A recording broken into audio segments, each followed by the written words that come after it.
what were some of the biggest lessons for you about taking leverage against your Bitcoin? I mean, when it works, it's awesome, right? I mean, we had a patch there where it was like, and I mean, that can lead to a false sense of wealth as well, because suddenly you can't spend it as fast as your net worth is going up, right? And you're spending this inflating funny money, and you're preserving this deflationary asset, and that's amazing.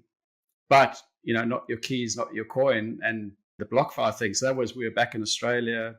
I'm depressed because I didn't want to come back here. I was finding it really fun to live with. really, really difficult. And I thought so I thought, okay, well, let me be wise. I had it with 3 different, so BlockFi was one of them. And BlockFi was probably the one I did the least diligence on, because I thought, hey, it's in the US. It's the most highly regulated of all of them. The other one was a Swiss company, and the other one was based out of Canada. I think now they're in the Cayman Islands or something. LEDN, and they've actually been pretty good. But suddenly you get liquidated at the bottom of a cycle. I mean, I had plenty collateral, the loan to value. I just actually topped it up, so I put it all back to 50%.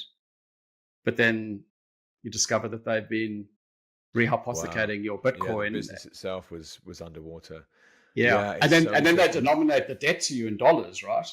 So at the bottom of the market, they say, okay, well, even though you would have X number of Bitcoin left over after we settle the loan, we're going to denominate that in dollars at the bottom of the market. So you don't get Bitcoins back. Absolute rinse. Yeah. I've seen some products coming out. So Ledin is an interesting business for sure. I've never used them myself. I've actually never taken any leverage against my Bitcoin. So it's something I'm slowly but surely looking at. I want to be like you when I grow up. Yeah, well, it would be. That's a good call. Yeah. I hadn't found a system that was going to work for me, and that's why. Just something was holding me back, and that's not to say I didn't get caught out. I did have some stable coins sitting in Celsius that I got 50% of the value or something through some fire sale somewhere, but it absolutely got burnt by that kind of 2022 Q4 kind of kaboom. The whole thing went just nuts, right? And what I thought was actually most interesting about that in some ways, that's how capitalism should work. There's no lender of last resort, guys. So if you're overexposed to someone who's gone bust, you're gone bust too. And that's exactly how it should be. And it revealed as to just how serious re-hypothecation actually is. Because on the way up, everyone's fucking making loads of money. We're so clever. And on the way down, it's like, you're going to jail, mate. It's quite serious. And those lessons stick. I mean, for the people like myself who made those mistakes. But that's good though, because I think certainly you say you weren't an investor, but engineers, I believe, make great investors because you're detail oriented. And when you can figure out a system, you're like, sweet, I understand what's going on here. And actually gives me great faith as a non-technical person, or a non-coder, I should say. I've learned a lot more technicalities over time, but someone who's the CTO of a business who's buying Bitcoin, I'm like, well, they know how technology functions. And if they've had a look under the hood of this thing called Bitcoin and they're also buying, well, I can jump on the bandwagon as well and be quite confident I'm making a sound decision. Interesting. For the leverage stuff, there's a business called Debify that my friend is playing around with, and I had Igor from Firefish on the podcast recently, and they're 2 businesses that are pioneering the idea of non-custodial Bitcoin lending.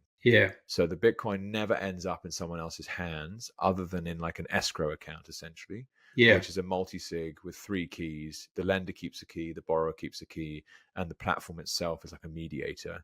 If you don't pay, then the contract is enacted. Essentially, it's like it's essentially a smart contract on Bitcoin, and that's kind of cool. It could do something similar with HODL as well. Correct. It's something I'd like to learn more about. But for me, the debt piece is just if you could help me buy a house with my Bitcoin, that's where I would get really interested. And so what CJ Konstantinos is doing with the People's Reserve in the US, where he's building a one-to-one collateral Bitcoin mortgage product without a liquidation risk, that is really interesting to me, because then you really can kind of set and forget, and you get a cheaper interest rate. But it's a lot of noise so far. There's no live product, and it'll only be in America, so it's not very helpful for me today. Yeah. And what do you do with this is something I've been thinking a lot. So I'm sure you saw Jack Mullis speak recently at the Bitcoin conference, right? And he's so Strike now having this. Okay. So Strike now having this lending platform, and he made the comment that borrowing against your Bitcoin and not selling it speeds up the demise of fiat. And I'm kind of struggling to understand how that computes.